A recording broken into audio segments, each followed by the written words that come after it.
কি আজব ব্যাপার, মৃত্যুর সাথে সাথেই আমাদের নাম হয়ে যাবে লাশ।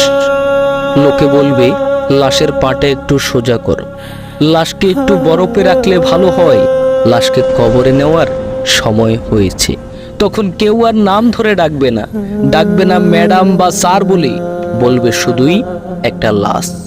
অনেকে আবার চেহারাটাও দেখবে না, রাতে যদি ভয় পায় এই ভেবে, যদিও আপনার জীবিত অবস্থায় আপন রূপ ছিল অতুলনীয়। আসলে কতই না কষ্টের হবে সেই সময়টা, যখন আপনার আপনজনই আপনাকে কাঁধে নিয়ে আপন ঘর থেকে আপনাকে বের করে দিবে বাড়ির পাশের অন্ধকার একটা জায়গায়।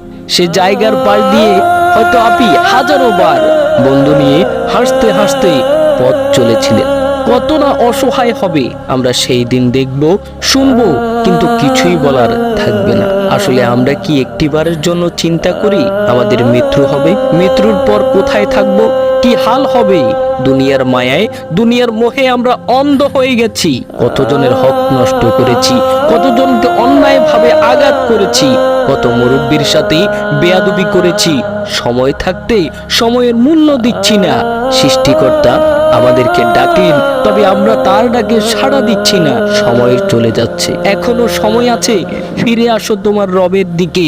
তুমি পরকালের জন্য কি করেছো নিজেকেই প্রশ্ন করো। পরকালের জন্য কোনো অর্জনই হলো না, টিকিট কাটা আছে, ভিসাও লাগানো আছে, শুধুমাত্র চলে যাওয়ার দিন তারিখ ক্ষণ বাকি রয়েছে। তাই নিজেকে নিজে প্রশ্ন করুন, কে আমি, কি আমার পরিচয়, কোথা থেকে আমি এসেছি, কোথায় আবার চলে যাব। নিজেকে যদি প্রশ্ন করতে পারেন, আপনার দ্বারা আর কোনো পাপ হবে না।